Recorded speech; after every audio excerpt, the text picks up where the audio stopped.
Isang sampal ng katotohanan. Ninakaw daw ang brilyante, pero ang totoo, dangal ng isang ina ang marahas na tinapaktapakan. Palayasin ang matandang yan. Sigaw ng sakim na manugang. At ang sarili niyang anak, na nahimik sa sulok. Sa gitna ng malupit na unos, isang gintong sikreto ang mabubunyag. Ang basurang itinapon nila sa lansangan. Siya palang tunay na may-ari ng buong palasyo. Sino ang luluhod sa huli? Handa ka na bang umiyak at maningil kasama si Aling Rosa? Wala kang silbi. Isang hamak na palamunin na nga lang, nakuha mo pang maging magnanakaw sa pamamahay na ito. Ang matinis at mapangaping tinig ni Cynthia ay bumasag sa katahimikan ng malawak na sala. Tila isang matalim na balisong na humiwa sa dangal ni Rosa. Sa mga sandaling iyon, si Rosa ay nakaluhod sa malamig na sahig. Ang kanyang mga tuhod ay kumikirot sa katandaan habang pilit na kinukuskos ang mga mantsa ng putik na iniwan ng mga bisita ni Cynthia. Ang kanyang mga kamay, na sa loob ng maraming taon ay naging sandigan ng kanyang pamilya, ay nanginginig sa pagod at gulat.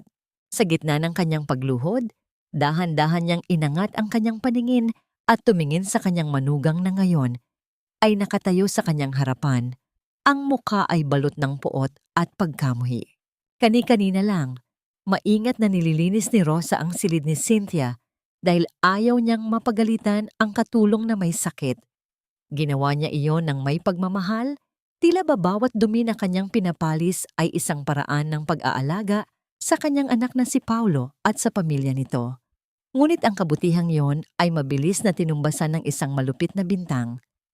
Isang mamahaling singsing na may brilyante ang nawawala.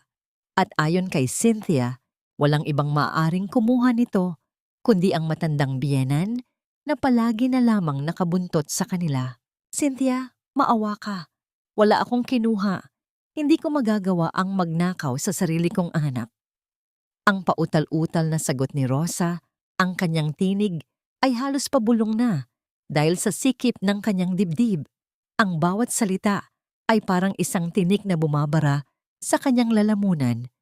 Ngunit sa halip na awa, isang mapait na tawa ang sumagot sa kanya. Dinampot ni Cynthia ang isang basong puno ng juice at nang walang pag-aalinlangan ay ibinuhos ito sa ulo ng matanda. Ang malagkit na likido ay dahan-dahang gumapang sa mukha ni Rosa. Humahalo sa mga luhang kanina pa niya pinipigilan. Sa gitna ng kaguluhang ito, bumukas ang pintuan ng bahay at iniluwa nito si Paulo. Nakita niya ang kanyang ina na basang-basa, nakaluhod at pinapahiya. Sa isang saglit umasa si Rosa na ang dugong nananalaytay sa mga ugat ng kanyang anak ay magdidikta dito na ipagtanggol siya. Ngunit nanatiling nakatayo si Paulo, ang kanyang mga mata ay umiwas sa tingin ng ina. Tila mas matimbang ang takot niya sa galit ng kanyang asawa kaysa sa pagmamahal sa babaeng nagluwal sa kanya. Paulo, sabihin mo sa kanya, hindi ako magnanakaw. Pagsusumamo ni Rosa, ang kanyang boses ay nanginginig sa pag-asa. Lumapit si Paulo, ngunit hindi upang itayo ang kanyang ina. Sa halip, yumuko siya ng bahagya at bumulong sa paraang tila siya pa ang biktima. Nay, ibalik niyo na lang po ang singsing ni Cynthia. Pagod na ako sa trabaho, ayaw ko na ng gulo. Please lang, huwag niyo na kaming pahiyain. Ang mga salitang iyon ay tila isang malakas na sampal na yumanig sa buong pagkatao ni Rosa. Mas masakit pa ito kaysa sa anumang pisikal na saktan. Ang bawat himaymay ng kanyang puso ay tila unti-unting pinupunit. Pakiramdam niya ay biglang naglaho ang hangin sa paligid. Ang kanyang mga kamay ay napakapit sa kanyang dibdib. Sinusubukang pigilan ang pagguho ng kanyang loob. Ang mga alaala ng kanyang paghihirap noong bata pa si Paulo, ang mga gabing wala siyang kain para lamang may maisubo ang anak, ang bawat patak ng pawis sa ilalim ng mainit na araw. Ang lahat ng yon ay tila itinapon sa basurahan sa isang iglap lamang. Ito na ba ang hantungan ng lahat ng sakripisyo ko? Ang tanong na paulit-ulit na umaalingaw-ngaw sa isipan ni Rosa habang pinagmamasdan ang kanyang anak na tumalikod at sumunod kay Cynthia patungo sa itaas na palapag. Naiwan siyang mag-isa sa gitna ng marangyang sala, basang-basa at sugatan ng kaluluwa. Sa labas ng bahay ang langit ay nagsimula nang magdilim at ang unang patak ng ulan ay tumama sa bintana, tila nakikiramay sa isang inang tinalikuran ng sariling dugo. Dahan-dahang tumayo si Rosa. Ang bawat galaw ay puno ng bigat. Tumingin siya sa kanyang mga kamay na puno ng kulubot, ang mga kamay na minsan ay naging duyan ng kanyang anak at ngayon ay pilit na itinataboy ng parehong anak. Ang katahimikan sa loob ng bahay ay tila isang nakabibinging sigaw ng pagtataksil. Sa mga sandaling iyon, isang malamig na desisyon ang nagsimulang mabuo sa kanyang puso. Ang pagmamahal na dati ay nag-uumapaw ay napalitan ng isang malalim at matigas na paninindigan. Hindi na siya ang Rosa na luluhod para sa awa. Hindi na siya ang ina na magpapakumbaba para lamang sa kapayapaan ng iba.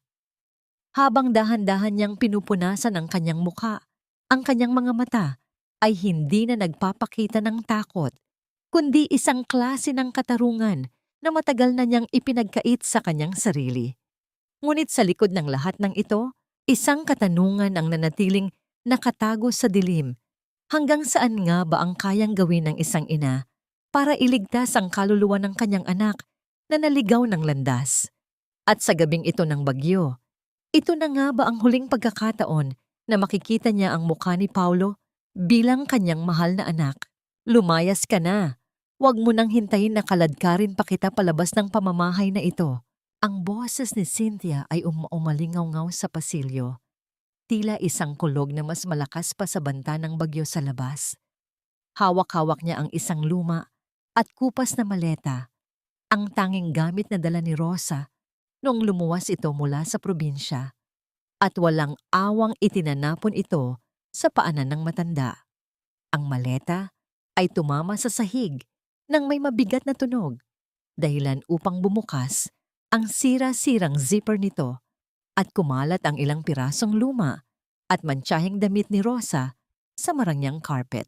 Dahan-dahang lumapit si Paulo. Ang kanyang mga kamay ay nakapamulsa habang pilit na hindi tinitingnan ang nananaghoy na mga mata ng kanyang ina. Nay, sige na po. Magpalamig muna kayo sa labas. Ipapahatid ko na lang kayo sa terminal. Bibigyan ko kayo ng pamasahe pauwi ng probinsya. Ang sabi ni Paulo sa boses na walang kabuhay-buhay, tila ba isang estranghero ang kanyang kinakausap at hindi ang babaeng nagbuwis ng buhay para sa kanya. Paulo, anak, gabi na at malakas ang ulan. Saan ako pupunta? Ang pabulong na tanong ni Rosa.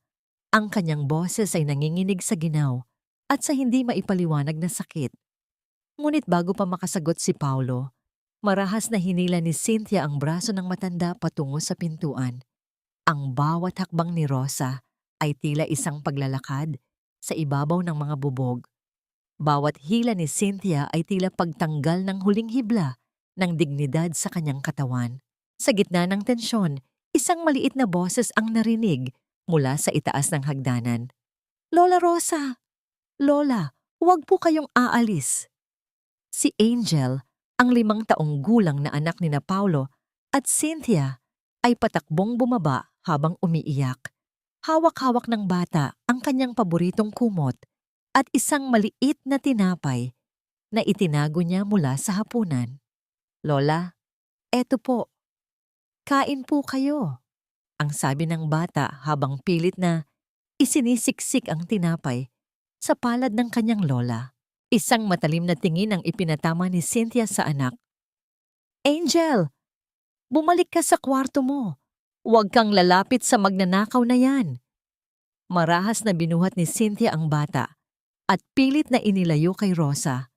Ang mga tili at iyak ni Angel ay nagsilbing musika ng pighati sa pandinig ni Rosa. Ang tinapay na ibinigay ng apo ay mahigpit na hinawakan ni Rosa. Tila ito na lamang ang tanging natitirang ebidensya na siya ay isang tao pa ring karapat-dapat mahalin.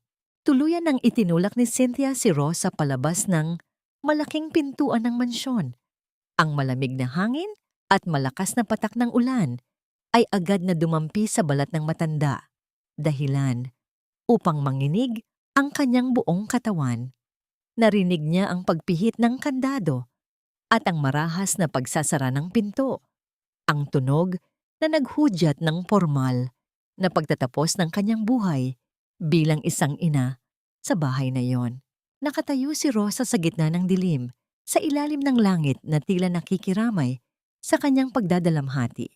Ang ulan ay hindi lamang nagpabasa sa kanyang suot na manipis na duster, kundi tila naging luhang humuhugas sa lahat ng pagtitiis na ginawa niya sa loob ng 5 taon. Bit-bit ang kanyang lumang maleta na basang-basa na. Nagsimula siyang maglakad sa gilid ng kalsada. Ang bawat yapak niya sa putikan ay puno ng kawalan ng katiyakan. Ang kislap ng mga ilaw ng sasakyang dumadaan ay tila mga nanunuya na mata sa gitna ng kadiliman. Umabot si Rosa sa isang lumang hintayan ng bus sa kanto. Ang bubong nito ay may butas, kaya't ang ulan ay patuloy pa ring pumapatak sa kanyang balikat. Naupo siya sa malamig na semento, yakap-yakap ang kanyang maleta. Ang kanyang paningin ay nagsisimula nang lumabo dahil sa pagod at gutom. Ngunit mas matingkad pa rin ang imahe ng mukha ni Paulo na tumalikod sa kanya. Isang malalim na buntong hininga ang kumawala sa kanyang mga labi. Isang buntong hiningang may dalang pangako ng pagbabago. Diyos ko, kayo na po ang bahala. Ang tanging nausal niya bago tuluyang manghina ang kanyang mga binti. Ang kadiliman ay tila unti-unting lumalamon sa kanyang ulirat. Ngunit sa gitna ng kanyang pagpikit, naramdaman niya ang isang biglang liwanag na tumama sa kanyang mukha. Isang malakas na ilaw mula sa isang sasakyan ang huminto sa kanyang harapan. Ang tunog ng makina ng isang marangyang sasakyan ay pumuno sa paligid, kasunod ng dahan-dahang pagbukas ng pinto nito. Isang lalaking nakauniporme ng pang-security at may hawak na malaking payong ang mabilis na lumapit sa kanya. Hindi ito si Paulo. Hindi rin ito sinuman mula sa kanyang nakaraan sa bahay na yon. Ma'am Rosa, sa wakas, nahanap din namin kayo. Ang narinig niyang boses ng isang lalaki na tila nanggaling sa isang malayong alaala. Ang init ng isang makapal na kumot na ibinalot sa kanyang balikat ang huli niyang naramdaman bago tuluyang nawala ang kanyang malay sa loob ng bisig ng mga taong matagal nang naghihintay sa kanyang pagbabalik. Sino ang mga taong ito? At ano ang tunay na papel ni Rosa sa mundong akala ng lahat ay kinalimutan na siya? Ma'am Rosa, gising na po kayo. Narito na po tayo sa ligtas na lugar. Ang malambot at pamilyar na tinig ni Mang Cardo ang dahan-dahang humila kay Rosa mula sa kailaliman ng isang madilim na panaginip. Pagmulat ng kanyang mga mata, hindi ang tumutulong bubong ng hintayan ng bus ang kanyang nakita. Sa halip, bumungad sa kanya ang isang puting kisame na may marangyang chandelier at ang amoy ng sariwang lavender na humahalimuyak sa buong silid. Nakahiga siya sa isang kama na may malambot na sapin, napakalayo sa matigas at malamig na sahig na kanyang kinalakhan sa loob ng 5 taon sa bahay ni Paulo. Dahan-dahang bumangon si Rosa. Ramdam pa rin ang kirot sa kanyang mga kasukasuan. Sa gilid ng kama, nakatayo si Mang Cardo, ang matapat na Draper at kanang kamay ng kanyang yumaong asawa. Ang mga mata ng matanda ay bakas ng matinding pag-aalala at galit. Patawad po, Ma'am Rosa. Kung alam ko lang na ganito ang sasapitin nyo sa kamay ng sarili nyo pang dugo, hindi ko sana hinayaang ituloy nyo ang inyong plano. Ang sabi ni Cardo habang iniaabot ang isang baso ng mainit na tsa. Isang mapait na ngiti ang sumilay sa mga labi ni Rosa. Hinawakan niya ang baso, damang-dama ang init nito sa kanyang nanginginig na palad. Ginusto ko ito, Cardo. Gusto kong makita kung hanggang saan ang pagmamahal ni Paulo sa akin. Pero mukhang mas matimbang ang kislap ng brilyante ni Cynthia kaysa sa buhay ng sarili niyang ina. Ang bawat salitang binitiwan ni Rosa ay tila isang piraso ng yelo na dahan-dahang natutunaw, nag-iiwan ng isang matigas at matalim na katarungan sa kanyang puso. Dinala ni Cardo si Rosa sa harap ng isang malaking salamin. Doon, nakita ni Rosa ang kanyang refleksyon. Ang kanyang muka ay puno ng mga kulubot ng pagtitiis. Ang kanyang buhok ay gulo-gulo. At ang kanyang mga mata ay tila pagod na pagod. Ngunit sa ilalim ng lahat ng iyon, naroon pa rin ang awtoridad na minsan nang nagpatakbo ng isa sa pinakamalaking korporasyon sa bansa.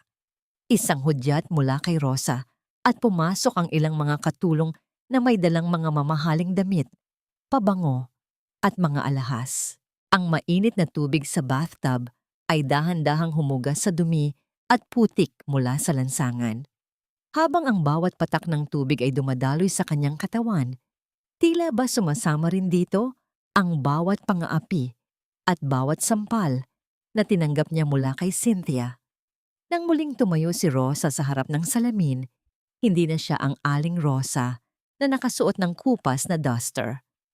Suot na niya ang isang itim na silk dress na tila baluti ng isang reyna at sa kanyang leeg ay nakasabit ang isang kwintas na gawa sa mga tunay na perlas, ang orihinal na perlas na mas mahal pa sa anumang singsing na ipinagmamalaki ni Cynthia.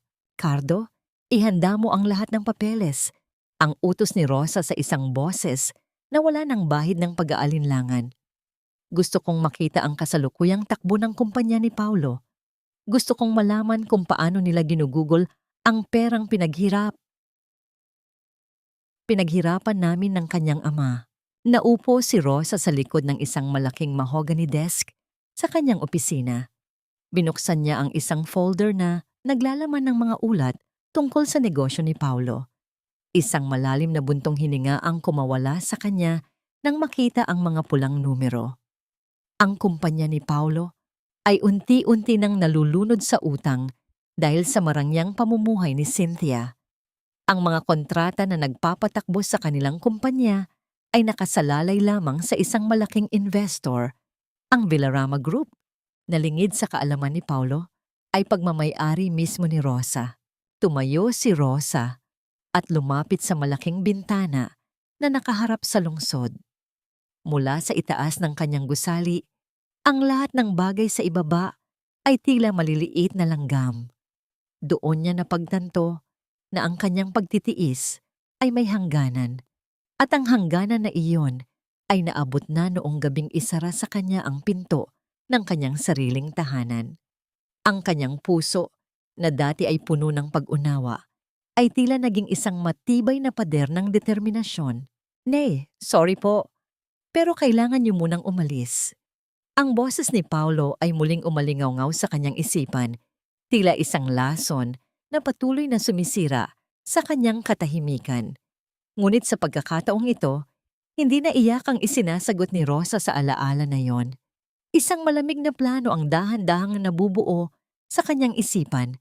Isang plano na hindi lamang tungkol sa pagbawi ng yaman, kundi tungkol sa pagtuturo ng isang aral na hindi makakalimutan ni Paulo habang buhay. Lumingon si Rosa kay Cardo. Ang kanyang mga mata ay nagniningning sa ilalim ng mga ilaw ng silid. "Cardo, itawag mo sa bangko. I-freeze mo ang lahat ng personal accounts na nakapangalan kay Paulo Villarama at ang mansyong kinalalagyan nila ngayon. Simulan mo na ang proseso ng foreclosure. Gusto kong maramdaman nila kung gaano kalamig ang hangin sa labas kapag wala kang matuluyan."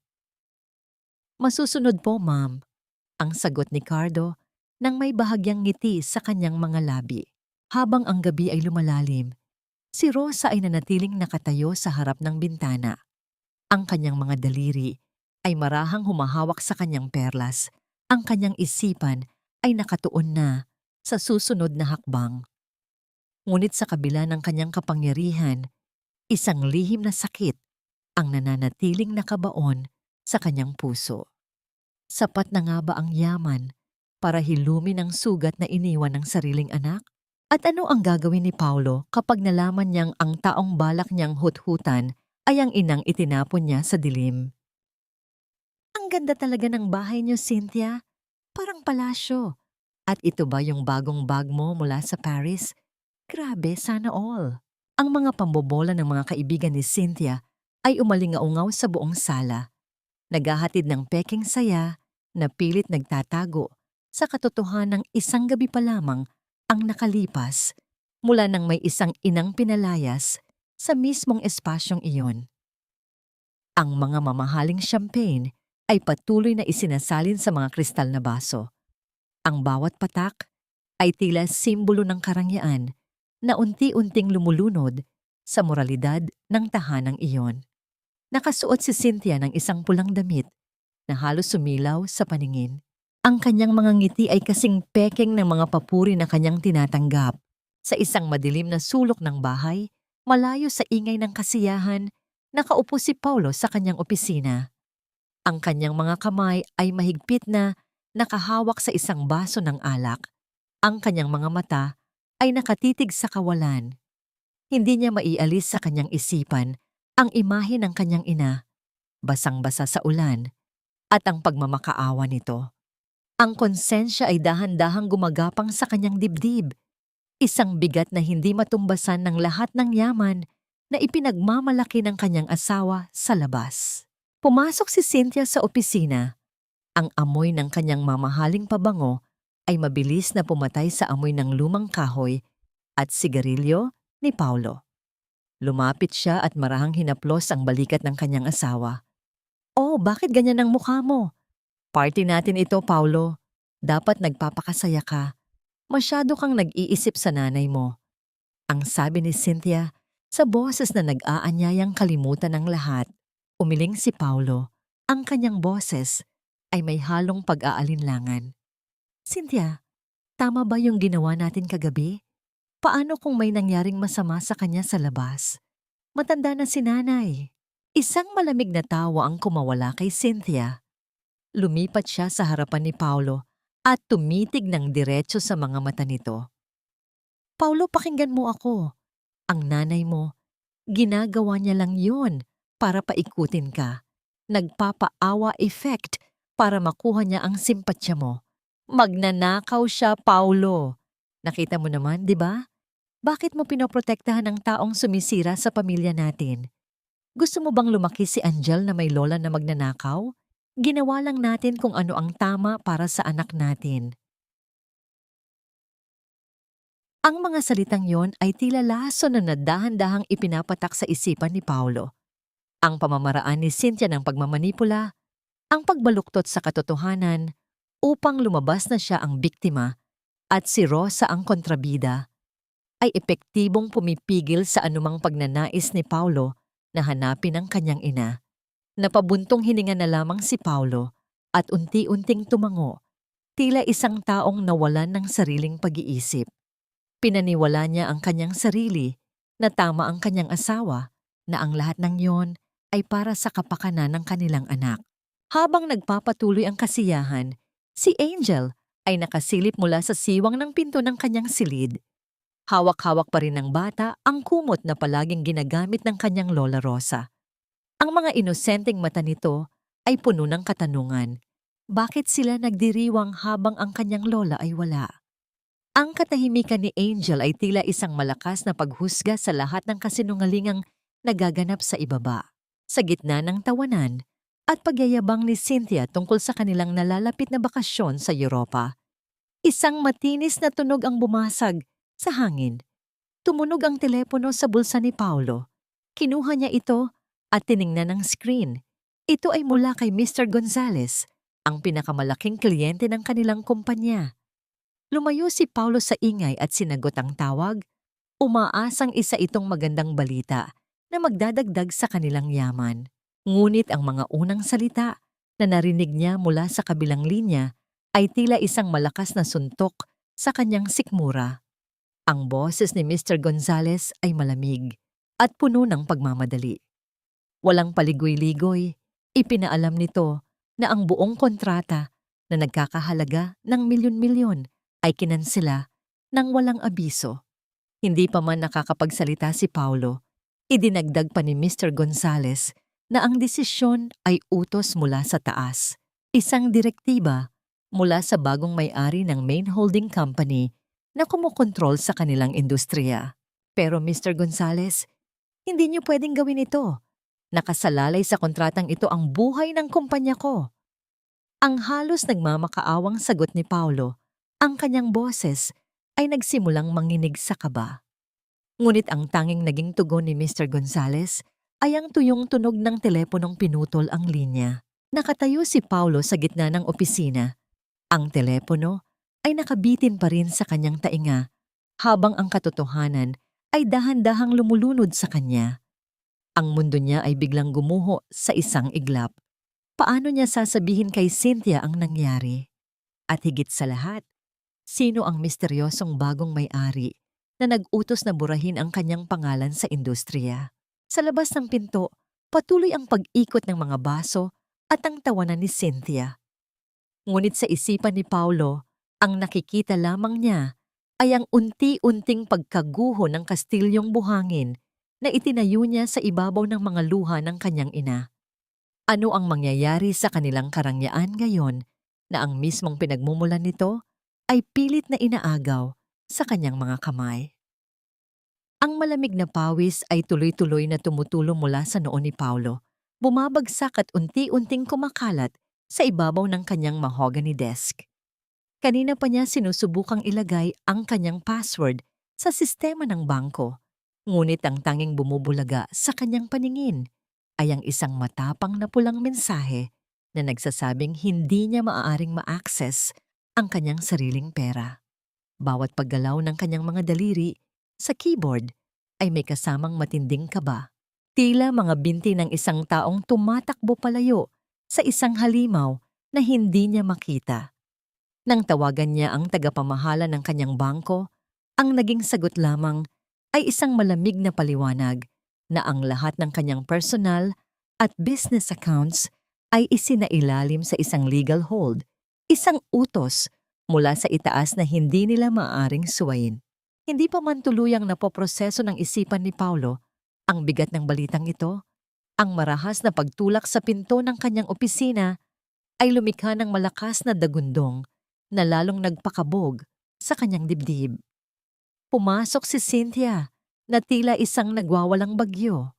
Ang kanyang mukha ay namumula sa galit at ang kanyang mga mata ay nagliliyab sa puot habang inihagis niya ang kanyang mamahaling leather bag sa ibabaw ng sopa.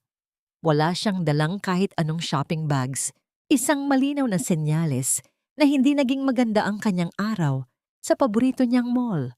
Paulo! Ano bang nangyayari sa mga credit cards ko? Nakakahiya! Nag-decline lahat habang nasa harap ako ng mga kaibigan ko sa butik. Ang tinig ni Cynthia ay matinis at puno ng panunumbat. Walang anumang bahid ng pag-aalala sa namumutlang mukha ng kanyang asawa. Sa halip na tanungin kung ayos lang si Paulo, ang tanging mahalaga sa kanya ay ang kanyang nasirang reputasyon sa harap ng mga taong ang tingin sa kanya ay isang reyna ng karangyaan. Pilit na pinakalma ni Paulo ang kanyang sarili. Hilot-hilot ang kanyang sumasakit na sentido. Sinubukan niyang magpaliwanag. Cynthia, huminahon ka. May problema tayo sa opisina. Na-freeze ang lahat ng accounts ko, maging ang pondo ng kumpanya. Wala tayong mawi-withdraw kahit isang sentimo hanggat hindi ko naaayos ang gulo sa mga bagong investors. Isang mapaklang tawa ang isinukli ni Cynthia, sabay pamaiwang at pandidilat ng mata. Huminahon? Gusto mong huminahon ako habang pinagtatawanan ako ng mga amigas ko? Paulo, pinakasalan kita dahil akala ko isa kang magaling na negosyante. Hindi ako pumayag na maging asawa mo para lang maranasan ulit ang maging mahirap. Ayusin mo ito agad dahil hindi ako sanay sa buhay pulubi. Ang mga linyang yon ay tumarak ng malalim sa puso ni Paulo.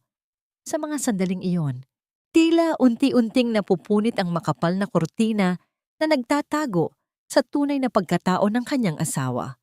Walang tayo sa bokabularyo ni Cynthia, tanging ang kanyang sarili at ang kanyang luho lamang. Sa gitna ng mainit nilang pagtatalo, hindi nila napansin ang maliit na figura na nakatayo malapit sa nakaawang na pinto. Si Angel, yakap-yakap ang lumang kumot ni Lola Rosa, ay tahimik na nakatingin sa kanyang mga magulang. Ang mga inosenteng mata ng bata ay puno ng takot at kalungkutan. Dati-rati, sa tuwing nagkakataas ng boses ang kanyang papa at mama, palaging nandyan ang kanyang lola upang akayin siya pabalik sa silid, tatakpan ang kanyang mga tainga at kakantahan siya ng mga oyayi upang hindi niya marinig ang gulo. Ngayon, naiwan siyang mag-isa upang saluhin ang bigat ng gumuguhong pamilya. Nakita ni Paulo ang kanyang anak at sa isang iglap, sumikip ang kanyang lalamunan sa matinding pangungulila sa tahimik na presensya ng kanyang ina. Ngunit ang pagkakataong magmuni-muni ay mabilis na binasag ng pag-ilaw ng screen ng laptop ni Paulo, kasunod ng sunod-sunod na pagdating ng mga elektronikong mensahe mula sa kanyang abogado. Nang buksan niya ang dokumento na may pamagat na urgent notice, tila tumigil ang pag-ikot ng kanyang mundo. Ang mga letra sa screen ay parang mga kutsilyong isinusaksak sa kanyang pangarap. Ayon sa opisyal na ulat, mahigit 50% ng shares ng kanyang sariling kumpanya ang tahimik na nabili ng isang malaking unyon na tinatawag na Villarama Group. Nanghina ang mga tuhod ni Paulo dahilan upang mapaupo siya ng mabigat sa kanyang silya. Hindi na siya ang may-ari ng sarili niyang negosyo. Ang lahat ng kanyang pinaghirapan, ang kapangyarihang ipinagpalit niya sa dangal ng kanyang ina ay giniba at inagaw mula sa kanyang mga kamay ng isang taong hindi man lang niya kilala. Habang patuloy na nagsisigaw si Cynthia sa background, nagbabanta na iiwan siya kung hindi babalik ang kanilang yaman. Iisang katanungan lamang ang paulit-ulit na umiikot sa nagdidilim na isipan ni Paulo. Sino ang nasa likod ng Villarama Group at bakit tila layunin nitong durugin ang buong pagkatao niya hanggang sa wala nang matira? Ang makapal na patong ng mga sobreng naglalaman ng mga paalala sa pagkakautang ay nakakalat sa ibabaw ng mamahaling hapagkainan, tila mga tuyong dahon na nagbabadya ng paparating na taglamig sa buhay ni Paulo. Nakayuko siya. Ang magkabilang kamay ay nakasabunot sa kanyang sariling buhok habang tinititigan ang mga numerong hindi niya na kayang bayaran. Ang mga dating kaibigan sa negosyo na madalas niyang ilibre ng alak ay biglang naging mga aninong hindi mahagilap nung mga oras na kailangan niya ng tulong. Ang katahimikan ng malaking bahay ay hindi nagdadala ng kapayapaan. Sa halip, ito ay may bigat na sumasakal sa kanyang lalamunan. Ang paglapit ng mabibigat na hakbang mula sa hagdanan ay bumasag sa kanyang malalim na pag-iisip. Bumaba si Cynthia na nakasuot ng manipis na pantulog. Ang kanyang mukha ay salubong at ang mga mata ay nanlilisik. Padabog niyang inilapag ang isang baso ng tubig sa lamesa. Dahilan upang manginig ang ilang mga papel na nakapatong dito. Ito na ba, Paulo? Ito na ba ang ipapakain mo sa akin? Nilagang itlog at kanin? Nasaan ang mga pangako mo noong nililigawan mo pa lang ako na gagawin mo akong reyna? Inangat ni Paulo ang kanyang paningin, ang kanyang mga mata ay mapula dahil sa kakulangan sa tulog at labis na pag-iyak na itinatago niya sa asawa. Cynthia, nakikiusap ako. Intindihin mo naman ang sitwasyon natin. Wala na tayong access sa pera. Wala na ang kumpanya. Kailangan nating magtipid ngayon. Kailangan kong humanap ng paraan para makabangon tayo. Isang halakhak na puno ng panghahamak ang pinawalan ni Cynthia. Lumapit siya kay Paulo at itinuro ang mukha nito gamit ang kanyang makintab at mahabang kuko. Bumangon? Paano ka babangon kung ikaw mismo ay walang silbi? Isang malaking pagkakamali ang pagpapakasal sa isang lalaking walang kakayahang ipagtanggol ang sarili niyang yaman. Ang yabang-yabang mo sa mga kaibigan ko. Tapos ngayon, ano? Pulubi na tayo? Siguro nga tama ang nanay mo. Isa ka lang palpak na anak na walang narating kung hindi dahil sa swerte. Ang pagbanggit sa kanyang ina ay tila isang matalim na sibat na tumusok sa tiyan ni Paulo. Ang galit at pighati ay naghalo sa kanyang dibdib. Sa unang pagkakataon, tumayo siya at tinitigan ng masama ang asawa. "Huwag mong isali ang nanay ko dito, Cynthia. Pinalayas natin siya dahil sa mga kasinungalingan mo. Baka ito na ang parusa ng Diyos sa atin dahil sa kalupitang ginawa natin sa kanya." "Aba, at ako pa ngayon ang sinisisi mo?" sigaw ni Cynthia. Ang kanyang dibdib ay mabilis na umaangat baba sa galit. Bago pa man humaba ang kanilang sigawan, isang maliit na bulto ang lumitaw sa hamba ng pintuan ng kusina. Si Angel, nakasuot pa rin ng kanyang paboritong pajama at yakap ang kumot na amoy liniment ng kanyang lola Rosa. Ang mga mata ng bata ay puno ng luha na nag-aagawan sa pagpatak. "Papa, Mama, wag na po kayong mag-away. Gutom na po ako. Gusto ko po si Lola Rosa. Siya po ang nagtitimpla ng gatas ko kapag ganitong gabi." Ang inosenteng paghahanap ng bata ay nagpatahimik kay Paulo. Lumuhod siya at mahigpit na niyakap ang kanyang anak. Ang kanyang mga luha ay tuluyan ng bumagsak sa balikat ni Angel. Ngunit sa kabilang banda, si Cynthia ay napairap sa hangin. Sa halip na awayin ang nagugutom na anak, tinalikuran niya ang mag-ama at mabilis na naglakad pabalik sa taas.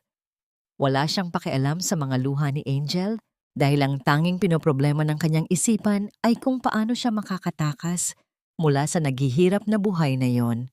Nang makarating si Cynthia sa madilim na pasilyo ng ikalawang palapag, huminto siya at lumingon upang siguraduhing hindi siya sinusundan ni Paulo.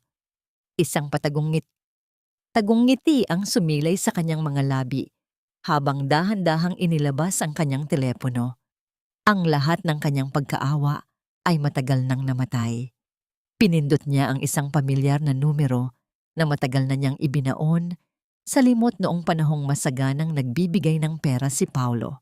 Nang sagutin ang tawag mula sa kabilang linya, ang mapangaping boses ni Cynthia ay biglang naging malambing at mapanukso.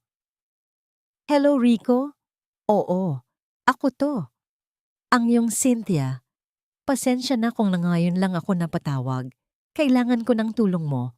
Pwede ba tayong magkita? Palubog na ang barko dito at alam mo naman ako, hindi ako pwedeng sumama sa pagkalunod ng isang natalong lalaki."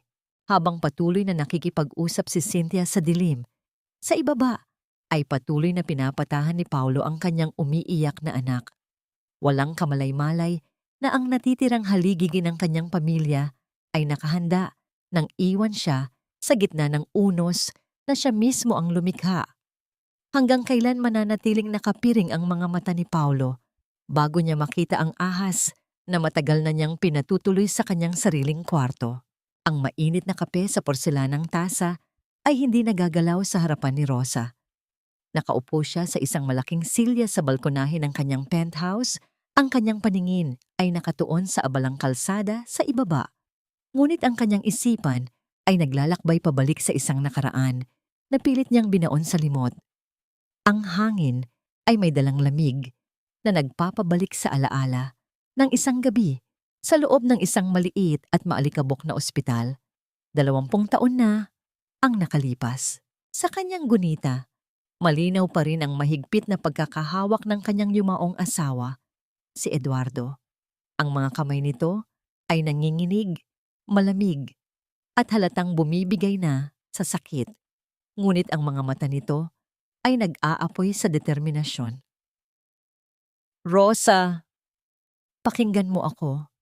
Ang boses ni Eduardo noon ay paos, ngunit may diin ng isang habilin. "Ang yaman na iniwan ko ay hindi para palakihin ang ulo ni Paulo. Ang pera ay isang halimaw na kayang lamunin ang kaluluwa ng isang tao kung hindi ito gagamitin ng tama. Huwag mong ibibigay sa kanya ang kumpanya hanggat hindi niya natututunan kung paano magpakumbaba at magmahal ng higit sa sarili niya. Pangako mo sa akin, Rosa, huwag mong hayaang maging alipin siya ng ginto."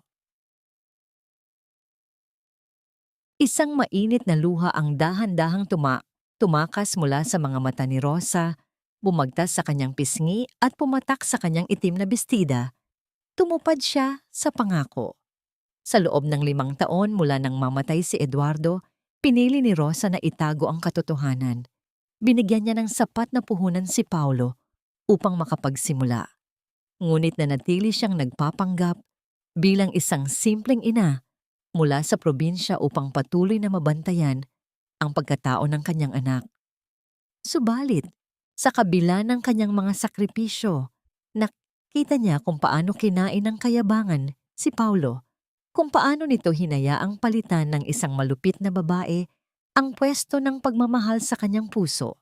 Ang paglapit ni Mang Cardo ay bumasag sa kanyang pagmumuni-muni. Hawak ng matapat na Draper ang isang tablet, ang mukha nito ay nagpapakita ng magkahalong awa at pag-aalinlangan. Ma'am Rosa, may kailangan po kayong makita. Ang mga tauhan natin na nagbabantay kay Paulo ay nagpadala ng video. Dahan-dahang inabot ni Rosa ang tablet. Ang video ay nagpapakita ng isang mataong kalye sa ilalim ng matinding sikat ng araw. Sa linya ng mga aplikante para sa isang maliit na posisyon sa isang pabrika, nakatayo si Paulo. Ang kanyang damit na pamasok, na dati ay mamahaling tatak, ngayon ay gusot at basa ng pawis. Ang kanyang balikat ay nakayuko. Ang kanyang mukha ay puno ng matinding pagod at kawalan ng pag-asa. Nakita ni Rosa kung paano sinigawan ng gwardya si Paulo dahil sa maling pagpila at kung paano lamang yumuko ang kanyang anak bilang paghingi ng dispensa. Isang eksenang imposibleng mangyari noong siya pa ang may-ari ng sarili niyang kumpanya. Ang puso ni Rosa ay tila pinipiga. Bawat patak ng pawis ni Paulo sa video ay tila patak ng dugo mula sa kanyang sariling laman. Bilang isang ina, ang likas na reaksyon niya ay ang tumakbo, yakapin ang kanyang anak, at sabihing, "Tama na anak, babawiin na natin ang lahat." Gusto niyang punasan ng pawis nito at pakainin siya ng masarap na pagkain.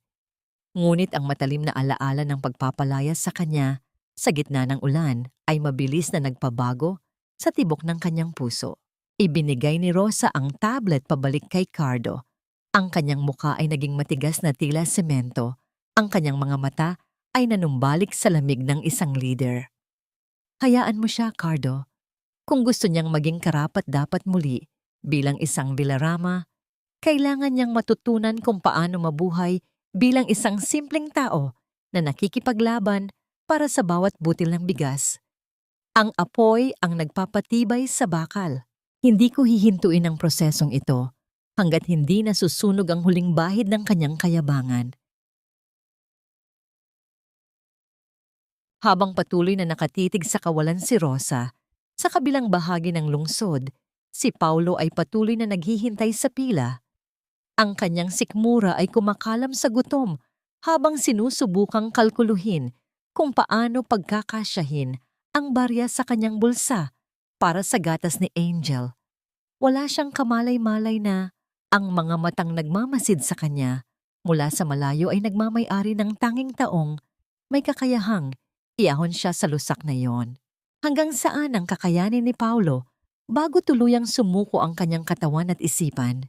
Ang init ng tanghaling tapat ay tila isang malupit na parusa sa mga taong naglalakad sa kalsada.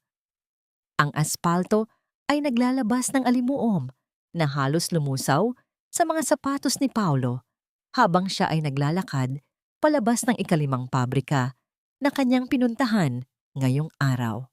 Ang sagot ay palaging pareho. Wala na po kaming bakante, subukan nyo na lang sa iba. Ang kanyang lalamunan ay tuyong-tuyo at ang kanyang tiyan ay walang tigil sa pagrereklamo. Tumingin siya sa kanyang palad. Ang ilang barya na natitira ay sapat na lamang para sa isang maliit na tinapay para kay Angel. Para sa kanyang sarili, kailangan niyang tiisin ang gutom. Sa tapat ng pabrika, tumigil si Paulo sa ilalim ng isang manipis na anino ng puno. Isinandal niya ang kanyang pagod na katawan sa semento at pumikit. Ang mga alaala ng kanyang mga mamahaling tanghalian na nagkakahalaga ng libo-libo, ang mga pagkaing hindi niya inuubos at ipinapatapon lamang sa mga katulong ay tila mga panunuya na sumasaksak sa kanyang konsensya. Ngayon, Naiintindihan na niya ang halaga ng isang butil ng kanin. Ilang metro mula sa kanyang kinalalagyan, isang itim na SUV na may mga tinted na bintana ang tahimik na nakaparada.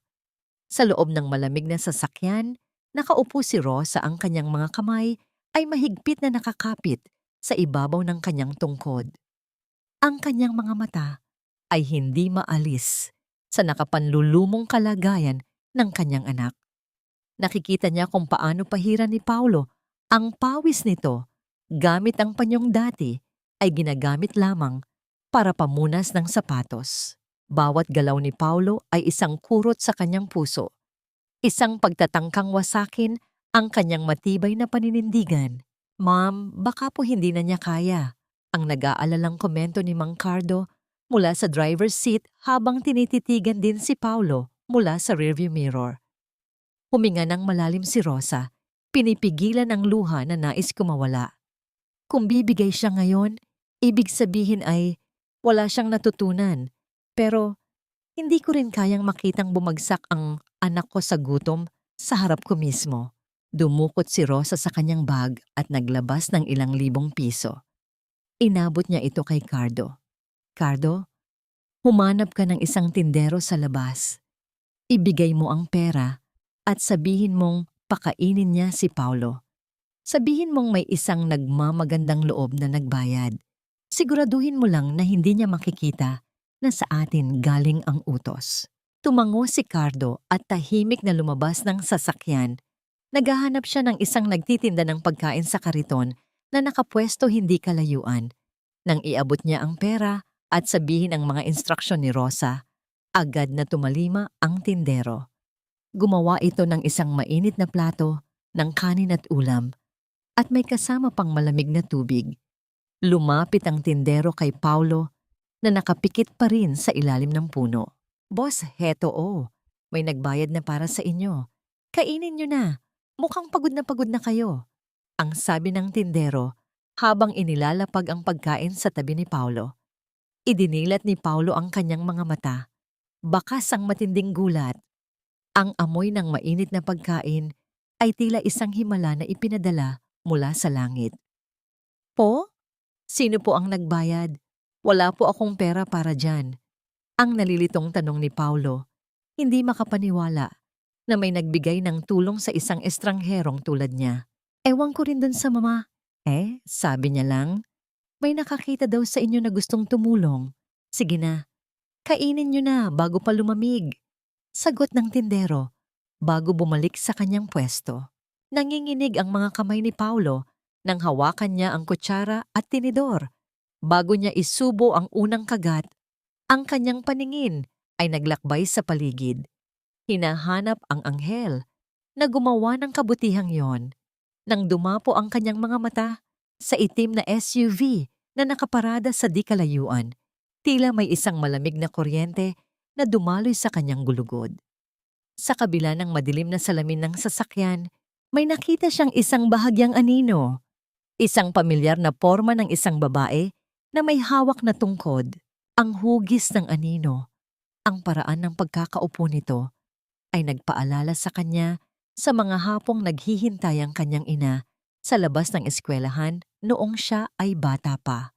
Pinilig ni Paulo ang kanyang ulo, kinukumbinsi ang sarili na ang gutom at init ang nagpapabago sa kanyang paningin. Imposibleng ang ina niyang itinapon niya sa ulan ay nakasakay sa isang sasakyang milyon-milyon ang halaga. Ngunit nang dahan-dahang umandar ang sasakyan at naglaho sa kanto, isang tanong ang hindi maalis sa isipan ni Paulo. Paano kung ang babaeng nasa loob ay ang mismong inang hindi niya tinulungang ipagtanggol? Huwag kang umiyak at kumapit sa akin, Angel. Hindi ko pwedeng isama ang isang pabigat na tulad mo sa bago kong buhay. Ang matalim na boses ni Cynthia ay tila isang sibat na sumalubong kay Paulo nang buksan niya ang pintuan ng kanilang mansyon. Bit-bit ang isang maliit na supot na naglalaman ng tinapay na binili niya mula sa natirang barya. Bumungad sa kanya ang isang eksenang tuluyang umasak sa kanyang natitirang pag-asa. Nakatayo si Cynthia sa gitna ng sala, suot ang kanyang pinakamahal na damit, habang sa kanyang tabi ay nakasalansan ang 3 malalaking maleta na naglalaman ng kanyang mga alahas at mga damit na may tatak. Sa paanan nito, nakaluhod ang 5 taong gulang na si Angel, umiiyak at mahigpit, na nakahawak sa laylayan ng damit ng kanyang ina. Nagmamakaawang huwag siyang iwan. "Cynthia, ano ang ginagawa mo? Saan ka pupunta?" Ang naguguluhang tanong ni Paulo, ibinababa ang hawak na supot. Ang pagod niya mula sa buong araw na paglalakad sa ilalim ng araw ay biglang napalitan ng isang malamig na kaba na gumapang mula sa kanyang talampakan hanggang sa kanyang batok. Isang mapanuyang na ngiti ang iginawad sa kanya ni Cynthia habang marahas nitong iwinaksi ang mga maliliit na kamay ni Angel. "Aalis na ako, Paulo. Akala mo ba talaga magtitiis akong kumain ng sardinas at maglakad sa mainit na kalsada kasama mo? I deserve better." Tinawagan ko na si Rico at papunta na siya para sunduin ako. Siya ang lalaking kayang ibigay ang buhay na hindi mo na kayang panindigan. Ang pagbanggit sa pangalang Rico, ang lalaking dati nang nabalita ang may ugnayan kay Cynthia bago pa man sila ikasal, ay tila isang matapang na lason na idinikit sa mga labi ni Paulo. Ang katotohanan ay lantad na, wala nang pagpapanggap. Ang babaeng inuna niya kaysa sa sariling ina ay isa lamang linta na mabilis kumapit sa sinumang may dalang yaman. "Pati ang anak natin, iiwan mo. Cynthia, paano mo nagagawa ito? Asawa mo ako, pamilya tayo." Ang pasigaw na pakiusap ni Paulo, ang mga mata ay nagsimulang mamula sa pinaghalong galit at desperasyon. Lumapit siya upang pigilan ang asawa, ngunit isang malakas na busina ng sasakyan mula sa labas ang nagpatigil sa kanya. Ang tunog ng makina ng sasakyan ni Rico ay nag-aanyaya kay Cynthia palayo sa gumuguhong tahanan. "Pamilya, Paulo, ang pamilya ay nabubuo sa seguridad, hindi sa pagmamakaawa." Ang malamig na sagot ni Cynthia habang kinukuha ang kanyang mga bag. "Isama mo ang bata kung saan mo man gustong pulutin. Ako ang biktima rito, Paulo. Pinabayaan mo akong magdusa sa kapabayaan mo. Good luck sa buhay pulubi mo." Walang luhang pumatak mula sa mga mata ni Cynthia habang naglalakad siya palabas ng pinto. Ni hindi niya nilingon ang sariling anak na patuloy na sumisigaw ng mama. Nakita na lamang ni Paulo kung paano tuluyang sumakay si Cynthia sa sasakyan ng ibang lalaki at kung paano ito mabilis na lumayo, iniiwan ang mag-ama sa gitna ng matinding pagkawasak. Niyakap ni Paulo ang umiiyak na si Angel, pilit na pinatatahan ng bata kahit na ang sarili niyang dibdib ay halos sumabog sa sakit. Ang kanyang mga luha ay nag-uunahang bumagsak sa buhok ng kanyang anak. Ngunit hindi pa natatapos ang kalbaryo ni Paulo. Bago pa man siya makabawi mula sa pagkabigla, isa pang pangkat ng mga sasakyan ang huminto sa tapat ng kanilang gate. 4 na lalaking nakauniporme, kasama ang isang kinatawan mula sa bangko, ang pumasok sa kanilang bakuran. May dala silang malalaking folder at mga legal na dokumento. "Mr. Paulo Villarama, kami po mula sa bangko. Dala po namin ang final notice of foreclosure. Ayon sa utos ng bagong pamunuan, kailangan nyo na pong lisanin ang property na ito ngayon din. Ikukandado na po namin ang buong bahay." Tila pinagkaitan ng hangin ang baga ni Paulo. "Ngayon din? Gabi na. May maliit akong anak. Bigyan nyo naman ako ng kahit 1 linggo. Kahit 3 araw lang para makapag-impake at makahanap ng malilipatan." Ang pagmamakaawa niya habang buhat-buhat ang humihikbing si Angel. Ngunit ang mga tauhan ng bangko ay walang awang ipinatupad ang utos. Wala silang sinayang na oras. Pinilit nilang palabasin si Paulo at Angel. Dala lamang ang iilang pirasong damit na mabilis na isinilid ni Paulo sa isang bag. Sa bawat pagdikit ng malalaking selyo at papel sa mga bintana at pintuan ng mansyon, nararamdaman ni Paulo ang unti-unting paglalaho ng kanyang dangal. Tumayo si Paulo sa labas ng mataas na gate na dati ay buong pagmamalaki niyang tinatawag na sarili niyang teritoryo. Ang liwanag mula sa mga poste ng ilaw ay nagbibigay diin sa kanyang kaawa-awang kalagayan. Ang malamig na simoy ng hangin ay pumulupot sa katawan ng kanyang anak, dahilan upang lalong humigpit ang yakap ni Angel sa kanya. Wala nang ibang natira. Ang kanyang kumpanya ay inagaw, ang asawa niya ay sumama sa iba, at ang bahay niya ay kinandado. Sa mga sandaling iyon, isang masakit na pag-alala ang sumampal sa kanyang mukha. Naalala niya ang kanyang ina, nakatayo rin sa mismong pwesto na yon, basang-basa sa ulan, at itinaboy niya palabas. Ang hustisya ng tadhana ay dumating ng mas mabilis at mas malupit kaysa sa inaasahan niya. Dahan-dahang lumuhod si Paulo sa matigas na semento ng kalsada, iniyakap ng mahigpit ang kanyang anak at hinayaan ang kanyang sarili na humagulgol ng malakas. Paano siya makakabangon ngayon kung ang mismong mga kamay na maaaring umakay sa kanya ay siya ring mga kamay na binitiwan niya? Ang malamig na semento ng kalsada ay tila humihigop sa natitirang init ng katawan ni Paulo habang naglalakad siya sa ilalim ng madilim na langit. Pasan-pasan ang kanyang natutulog na anak. Ang bawat hakbang niya ay may kasamang bigat na hindi kayang ipaliwanag ng pisikal na pagod lamang. Ito ay ang bigat ng 1,000 pagsisisi na unti-unting dumudurog sa kanyang pagkatao.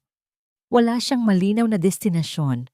Ang mga ilaw ng syudad na dati ay tila nag-aanyaya sa kanya sa tagumpay, ngayon ay tila mga mapanuyang mata na nakamasid sa kanyang pagbagsak. Matapos ang ilang oras na paglalakad, nakarating sila sa isang madilim at masikip na eskinita kung saan matatagpuan ang isang lumang paupahan. Ang amoy ng kanal at basadong kahoy ay sumalubong sa kanila. Isang malaking kabaligtaran sa halimuyak ng mga bulaklak sa kanilang dating mansyon. Ibinaba ni Paulo ang kanilang iilang gamit sa isang maliit na silid na sapat lamang para sa isang manipis na kutsyon sa sahig. Ang dingding ay gawa lamang sa pinagtagpi-tagping plywood at ang tanging bintana ay nakaharap sa isang pader na puno ng dumi. Kinabukasan, ang sinag ng araw na tumatagos sa butas na bubong ang gumising kay Paulo. Wala siyang oras para magluksa. Kailangan niyang humanap ng paraan para may makain si Angel. Sa isang malapit na palengke, tinanggap niya ang trabaho bilang isang kargador. Ang bawat sako ng bigas na kanyang pinapasan ay tila sumasagisag sa mga kasalanang nagawa niya sa kanyang ina. Ang gasgas sa kanyang balikat at ang panginginig ng kanyang mga binti ay hindi niya alintana. Ang tanging mahalaga ay ang barya na matatanggap niya sa dulo ng bawat araw. "Papa, gutom na po ako. Gusto ko po ng gatas." Ang mahinang boses ni Angel nang dumating si Paulo sa kanilang maliit na silid. Ang bata ay nakaupo sa sulok, yakap ang kanyang tuhod. Ang pisngi nito ay tila naging manipis at ang sigla sa kanyang mga mata ay unti-unti nang naglalaho. Kinuha ni Paulo ang isang maliit na plastik ng kanin at isang pirasong tuyo na binili niya mula sa kanyang kinita. Hinati niya ang kanin at ibinigay ang mas malaking bahagi sa kanyang anak. "Eto, Angel, kumain ka muna. Bukas, bibilhan kita ng gatas, pangako ni Papa," ang sabi ni Paulo habang pinipigilan ang pagpiyok ng kanyang boses. Ang pagkalam ng kanyang sariling sikmura ay kanyang binaliwala habang pinagmamasdan ang anak na mabilis na kumakain. "Papa, kailan po babalik si Lola Rosa?" Sabi niya po, gagawa siya ng tsampurado para sa akin. Ang inosenteng tanong ni Angel na tila isang matalim na kutsilyo na humiwa sa puso ni Paulo. Hindi siya makasagot.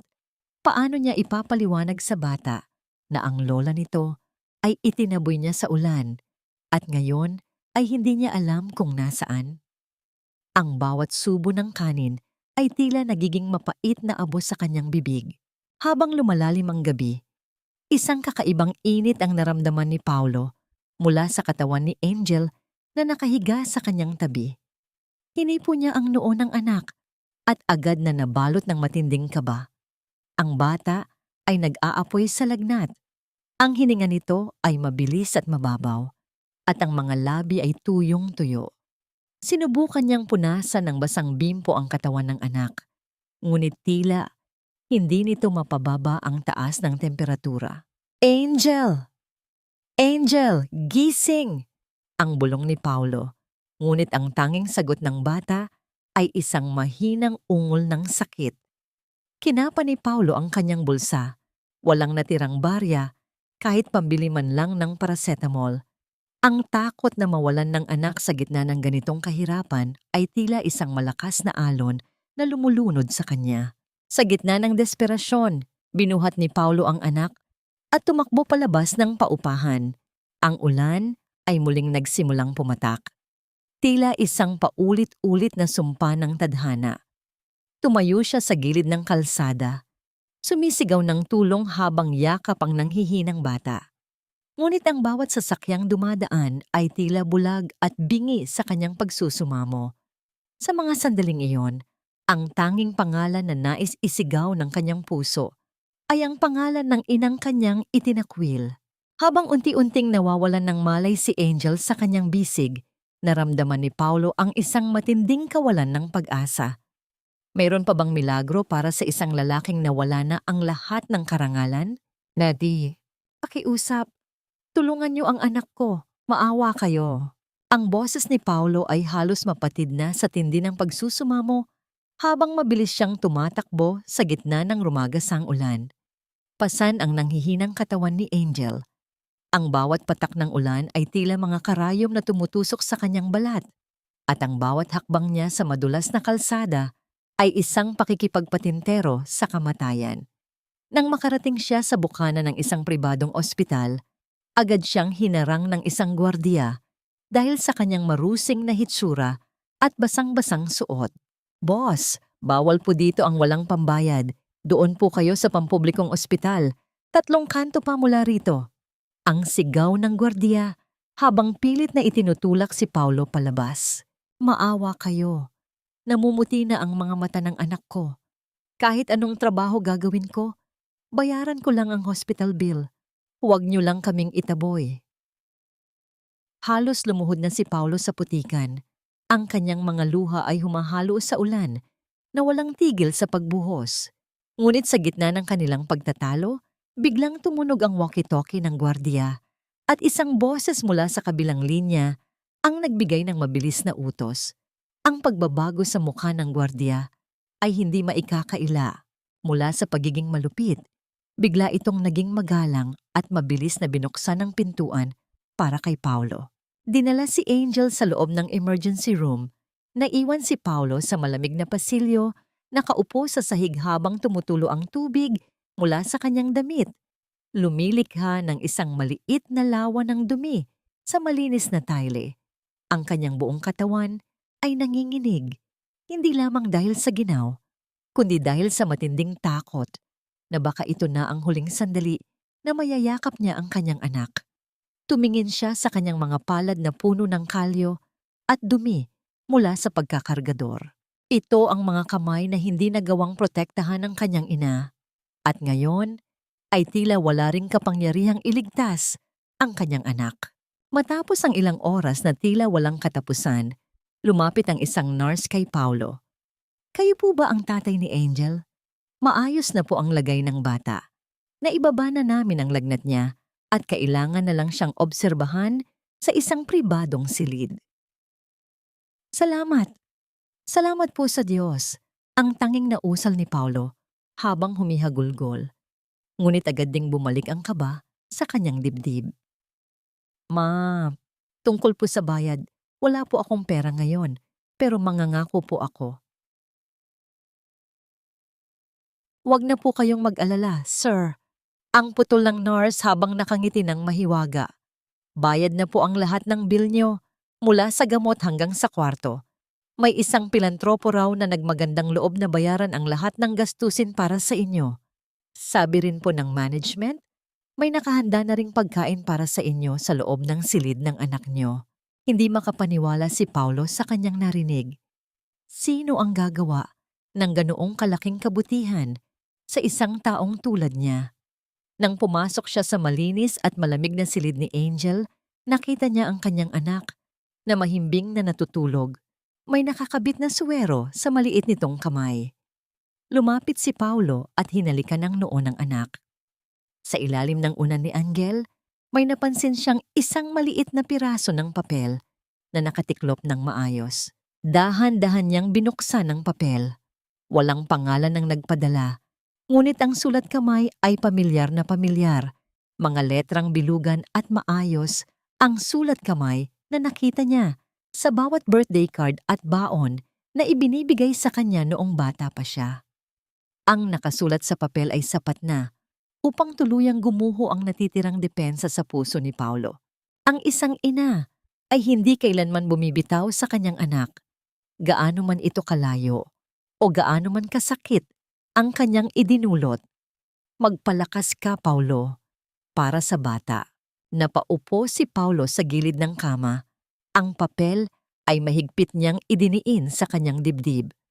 Ang bawat salita ay tila isang mainit na yakap na nagpapatawad sa lahat ng kanyang pagkakamali. Ngunit kasabay nito ay isang matalim na paalala ng kanyang kawalang hiyaan. Ang pagmamahal ng kanyang ina ay tila isang karagatan, malalim, malawak, at laging nandoon kahit na sinubukan niyang talikuran ito. Sa gitna ng tahimik na silid ng ospital, isang pangako ang dahan-dahang nabuo sa puso ni Paulo. Hahanapin niya ang kanyang ina, hihingi siya ng tawad kahit na kailangan niyang lumakad ng nakaluhod sa buong lungsod. Ngunit ang malaking katanungan na naglalaro sa kanyang isipan, nasaan na ba si Rosa at paano siya naging ganito kapangyarihan upang kontrolin ang lahat mula sa dilim? Ang araw ay muling sumikat, ngunit ang liwanag nito ay tila nagdadala lamang ng mas malinaw na larawan ng mga pagkakamali ni Paulo. Matapos makawi mula sa ospital, habang natutulog ng mahimbing si Angel sa maliit na paupahan, nagpasiya si Paulo na oras na para harapin ang kanyang nakaraan. Ang piraso ng papel na may sulat kamay ng kanyang ina ay nakasiksik ng mahigpit sa bulsa ng kanyang manipis na polo. Nagsisilbing anting-anting at gabay sa kanyang paglalakbay pabalik sa pinagmulan ng kanyang kasalanan. Lumakad si Paulo patungo sa kanilang dating mansyon. Ang bawat kanto at puno sa kalsadang iyon ay nagpapabalik sa alaala ng kanyang mga araw bilang isang kilalang negosyante.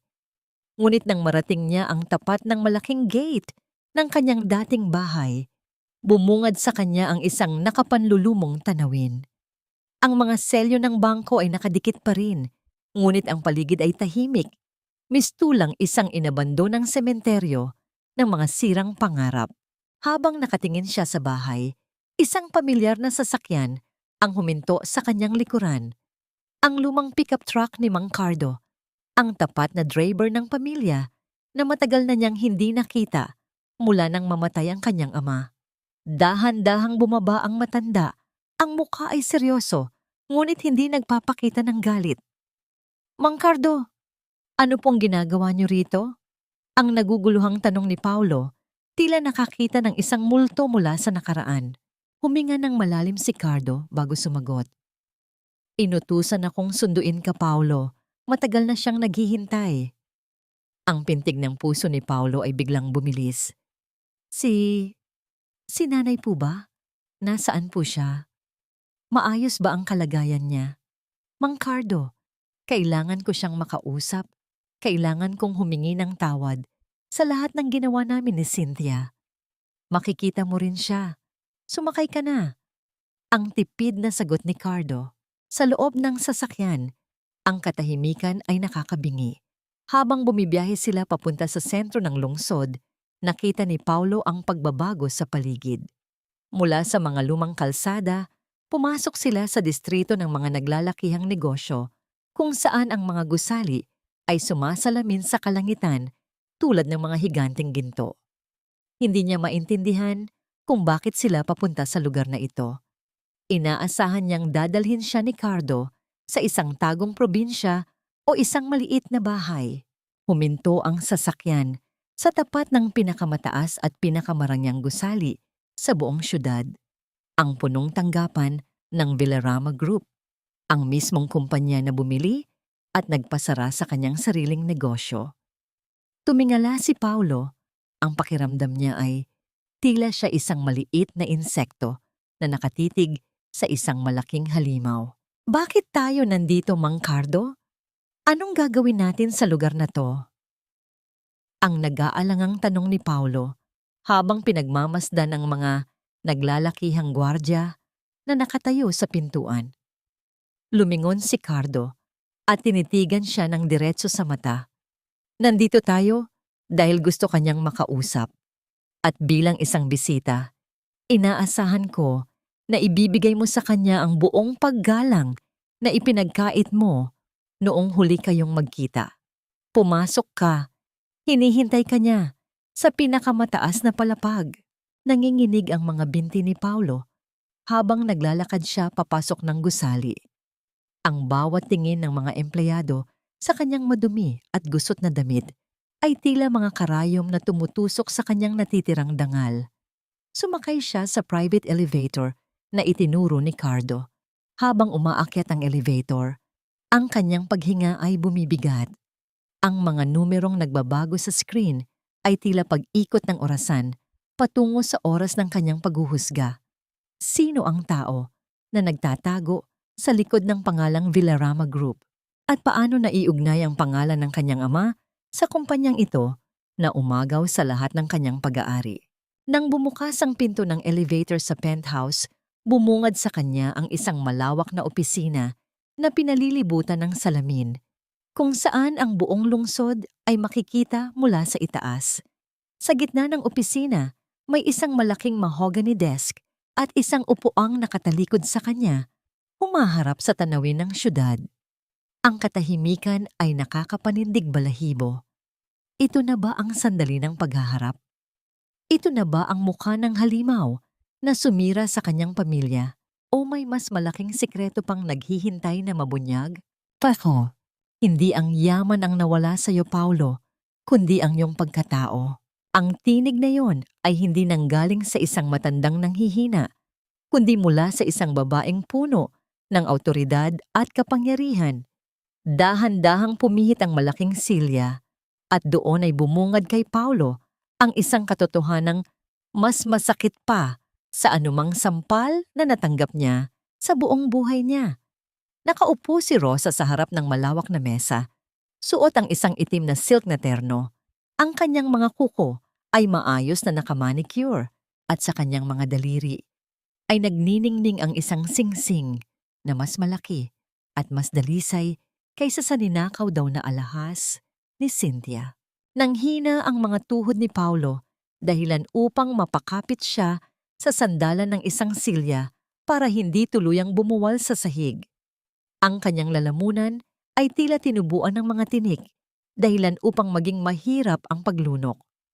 Ang marusing niyang hitsura, ang kanyang polo na may mantsa ng pawis, ang kanyang mga kuko na may itim na dumi mula sa pagkakargador, ay isang malaking insulto sa kalinisan at karangyaan ng silid na yon. Ang amoy ng mamahaling pabango ni Rosa ay humahalo sa amoy ng kalsada na daladala ni Paulo, lumilikha ng isang pader ng kahihiyan na tila hindi niya kailanman matatawid. Nay, kayo po ba talaga yan? Ang pautal-utal na tanong ni Paulo, ang kanyang mga mata ay nanlalaki sa gulat at hindi makapaniwala. Ang Villarama Group, sa inyo po ito? Bakit? Bakit niyo po ito itinago sa akin?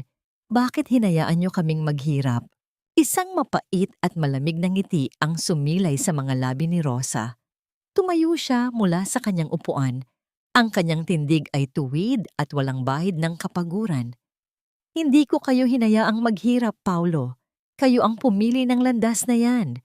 5 taon akong nagpanggap, 5 taon kong tiniis ang bawat sulyap ng pandidiri mula sa asawa mo at ang bawat pananahimik mo sa tuwing inaapi ako.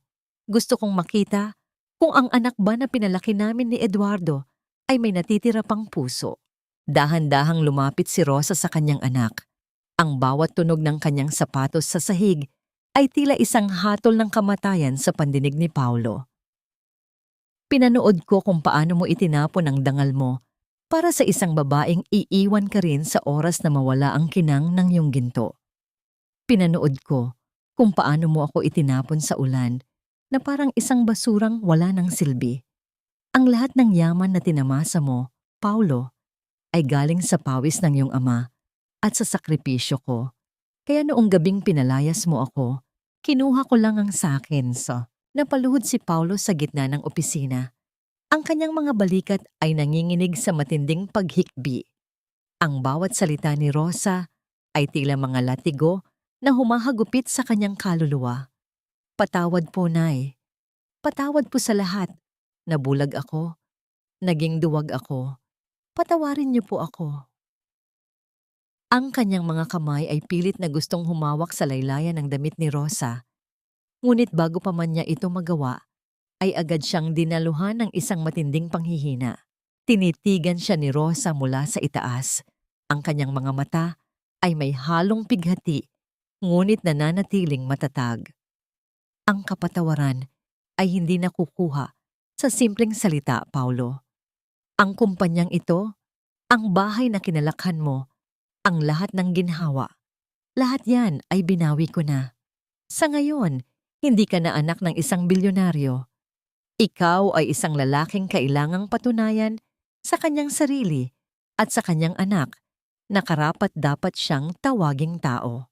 Inabot ni Rosa ang isang dokumento kay Paulo. Ito ay hindi tseke o titulo ng lupa.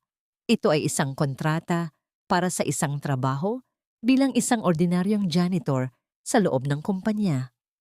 Kung gusto mong bumalik sa buhay na ito, kailangan mong magsimula sa pinakamababa.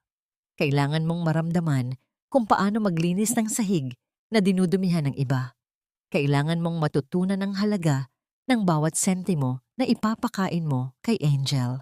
Tumingala si Paulo, ang kanyang mukha ay basang-basa ng luha. Gagawin ko po, Nay. Kahit ano po gagawin ko. Huwag niyo lang po kaming talikuran ni Angel. Huwag kang magpasalamat sa akin, Paulo. Ang huling sabi ni Rosa bago muling tumalikod at humarap sa bintana. Dahil simula sa araw na ito, hindi ako ang iyong nanay sa loob ng gusaling ito. Ako ang iyong boss. At sa bawat pagkakamali mo, lulubog ka lalo. Habang pabala si Paulo ng opisina, pasan-pasan ang bigat ng kanyang bagong kapalaran, isang tanong ang nanatiling nakasabit sa kanyang isipan. Ito na nga ba ang simula ng kanyang pagbangon?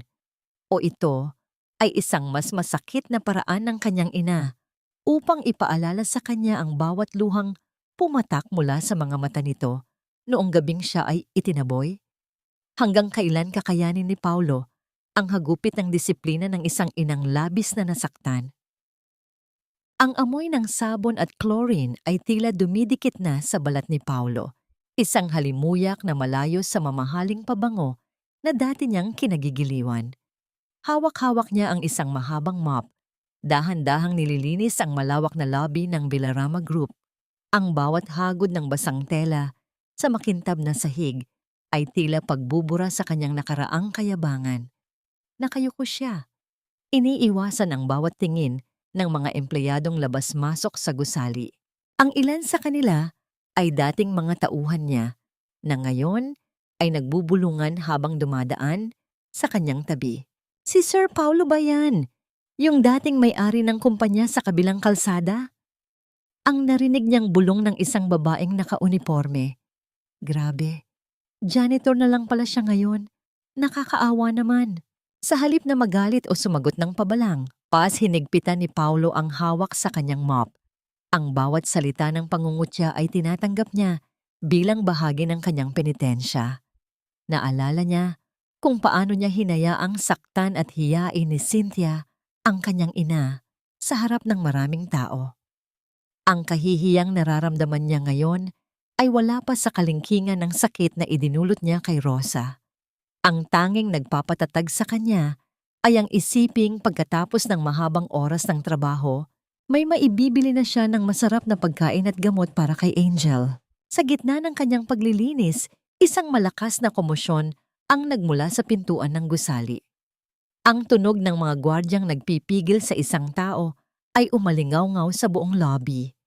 Napalingon si Paulo at tila tumigil ang pagtibok ng kanyang puso sa kanyang nakita. Isang babaeng gusot-gusot ang damit. Ang buhok ay gulo-gulo at ang makeup ay nagkalat sa mukha dahil sa luha. Ang pilit na pumapasok sa loob. Si Cynthia. Paulo! Paulo, tulungan mo ako!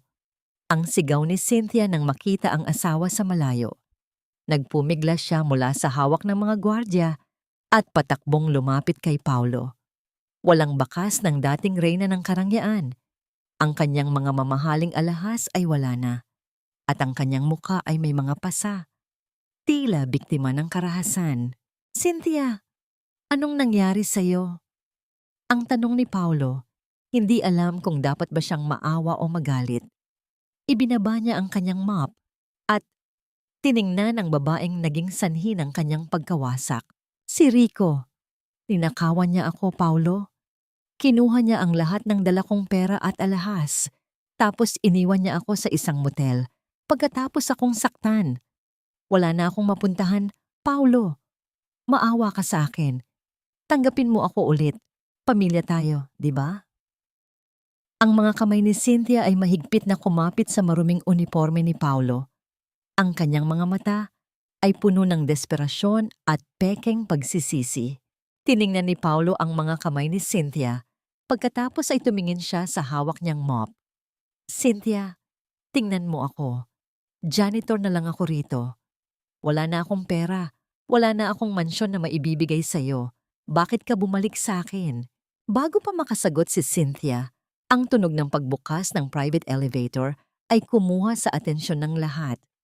Lumabas si Rosa, kasunod si Mang Cardo at ang kanyang mga bodyguard. Ang bawat hakbang ni Rosa ay may dalang bigat ng katarungan. Nang makita ni Cynthia si Rosa sa kanyang marangyang anyo, ang kanyang mga mata ay nanlaki sa gulat. Ma'am Rosa, kayo po?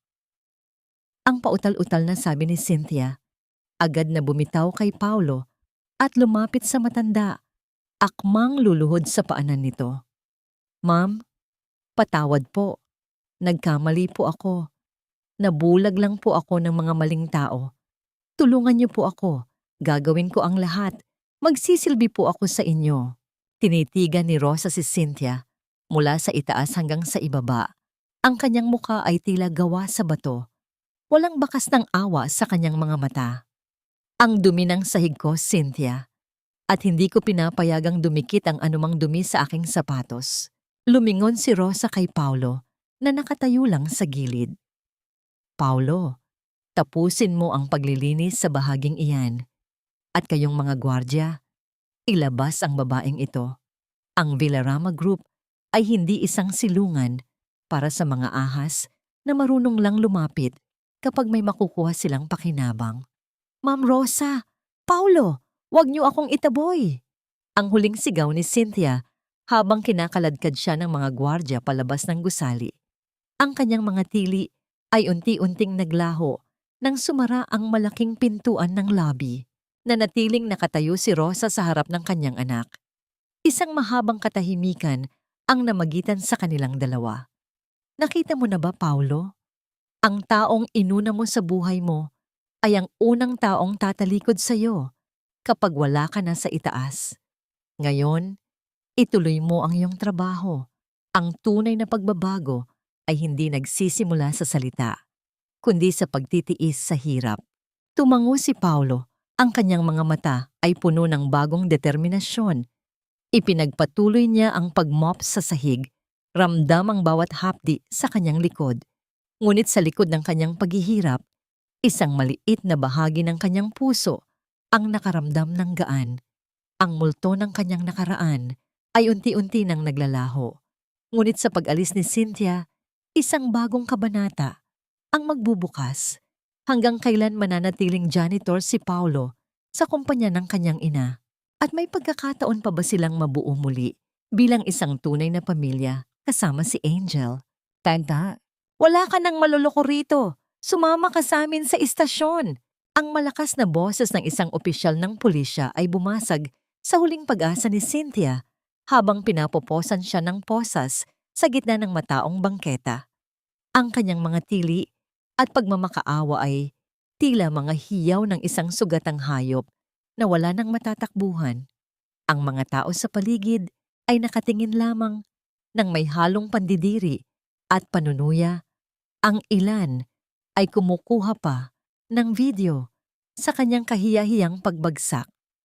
Ang dating reyna ng karangyaan na noong nakaraang buwan lang ay naglalakad sa mga pulang carpet, ngayon ay kinakaladkad patungo sa likod ng isang asul na patrol car dahil sa kasong estafa at pagnanakaw na isinampa ng kanyang dating mangingibig na si Rico.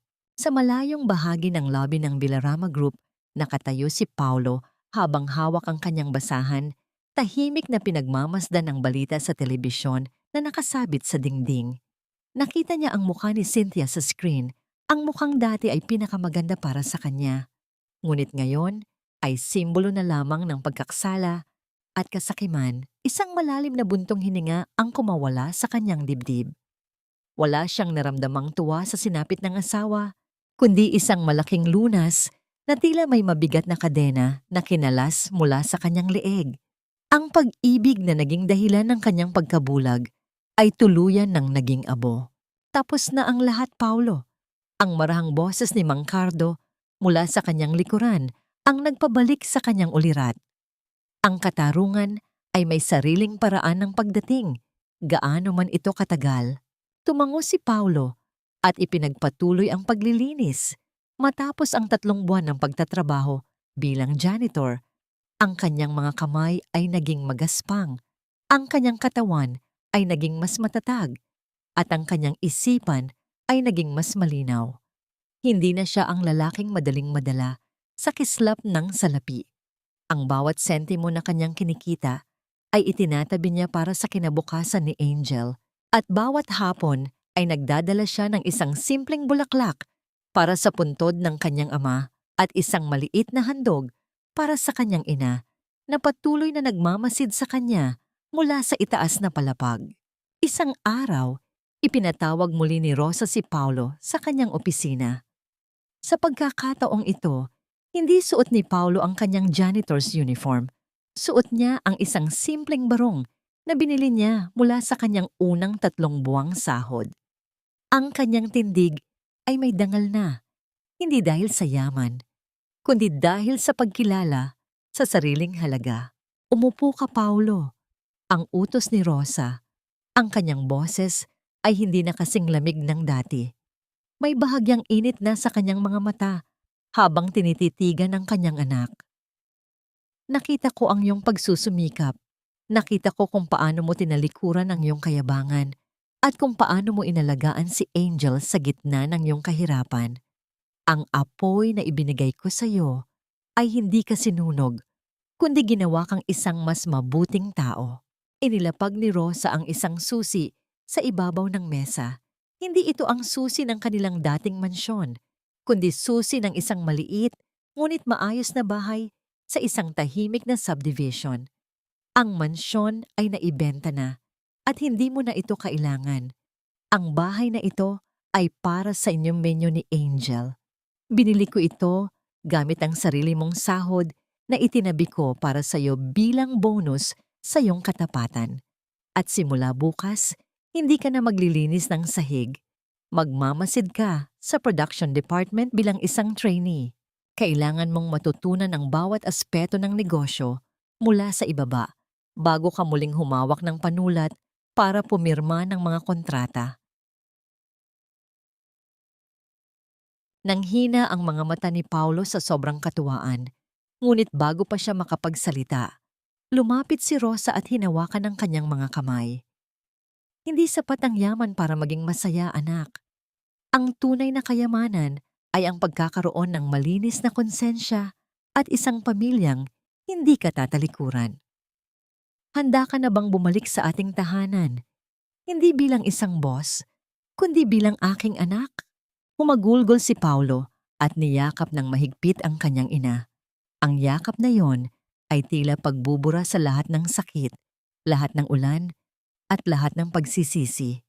Nay, salamat po. Pangako po, hindi ko na kayo bibitawan muli. Kayo po ang tunay kong yaman.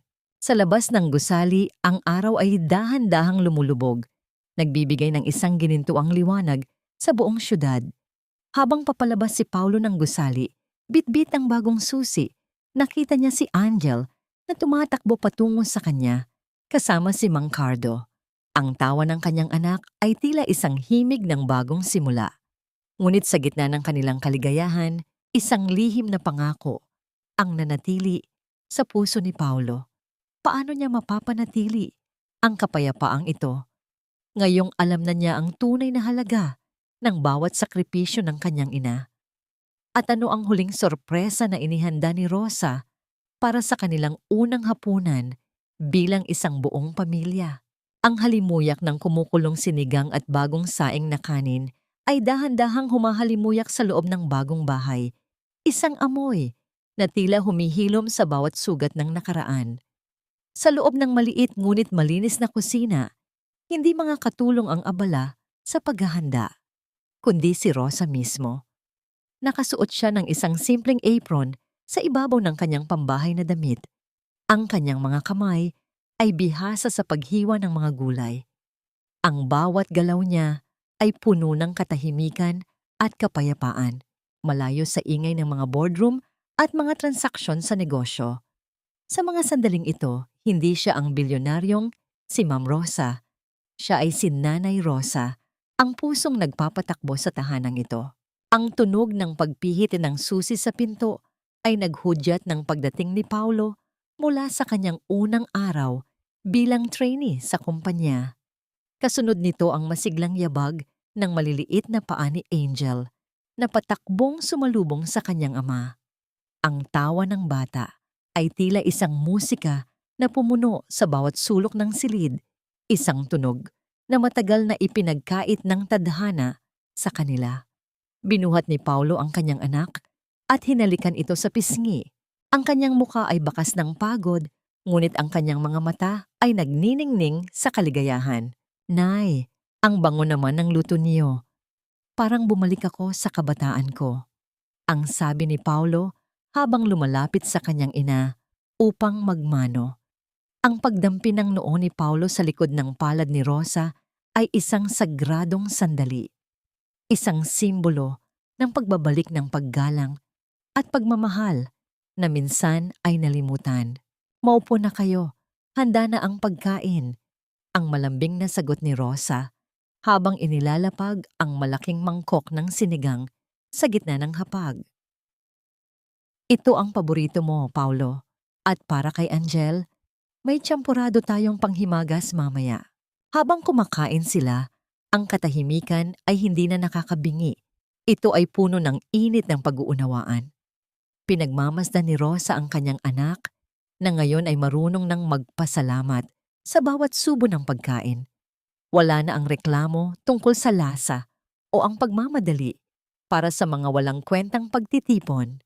Ang bawat kwento ni Paulo tungkol sa kanyang mga natutunan sa pabrika ay pinakikinggan ni Rosa ng may pagmamalaki. Nakikita niya sa kanyang anak ang anino ni Eduardo, isang lalaking may dangal at malasakit sa kapwa. Pagkatapos ng hapunan, habang abala si Angel sa paglalaro, sa sala, kasama si Mang Cardo, kinuha ni Paulo ang isang maliit na kahon mula sa kanyang bag. Inabot niya ito kay Rosa nang may bahagyang panginginig sa kanyang mga daliri.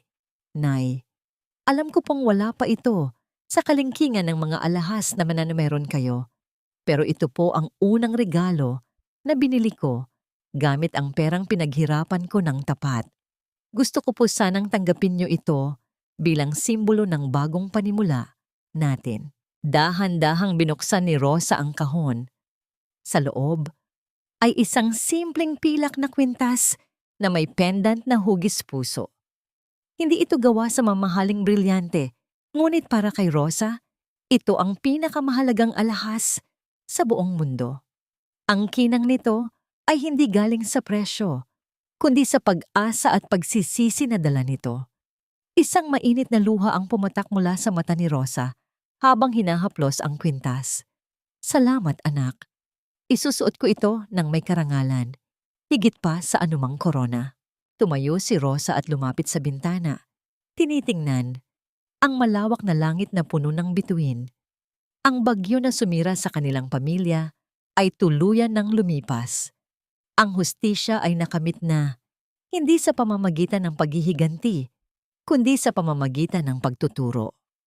Naramdaman niya ang kamay ni Paulo na humawak sa kanyang balikat. Isang tahimik na pangako na hindi na siya muling mag-iisa sa dilim. Nay, handa na po ba kayo para sa bukas? Ang tanong ni Paulo, tumutukoy sa formal na anunsyo ng kanyang pagbabalik sa pamunuan ng kumpanya bilang isang bagong tao. Lumingon si Rosa sa kanyang anak. Isang matamis na ngiti ang sumilay sa kanyang mga labi. Handa na ako, Paulo. Dahil sa wakas, nahanap na natin ang tunay na kayamanan na hindi kailanman mananakaw ng sinuman.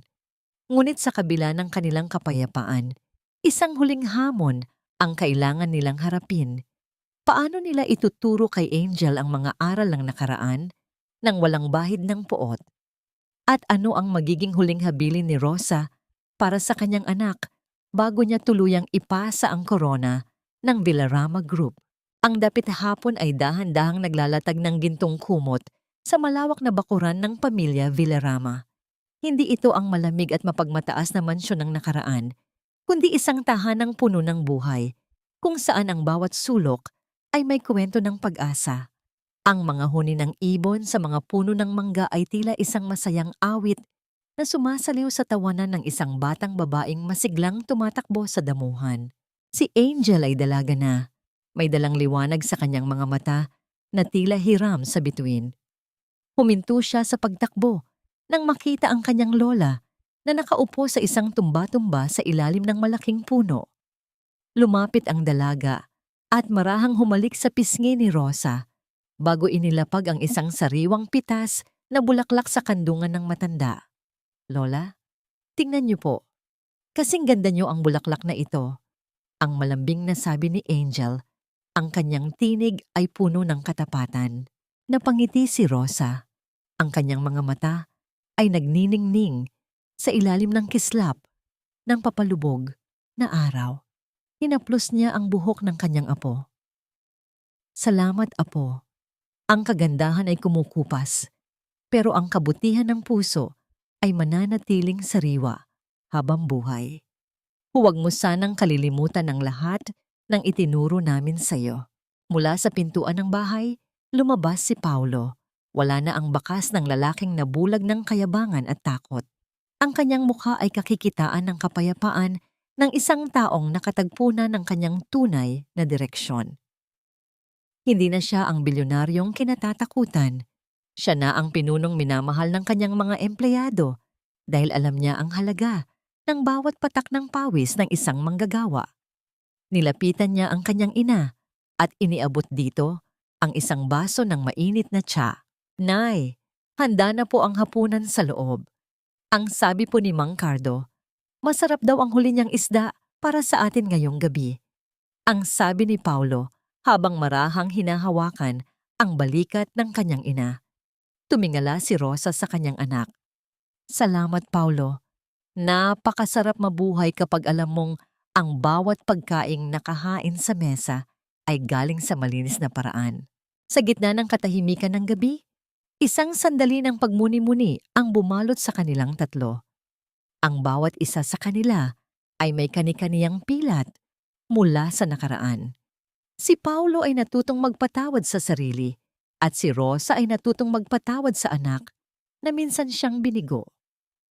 Ang sugat na iniwan ni Cynthia na ngayon ay patuloy na nagbabayad ng kanyang mga kasalanan sa loob ng malamig na rehas ng bilangguan ay tuluyan na ring naghilom.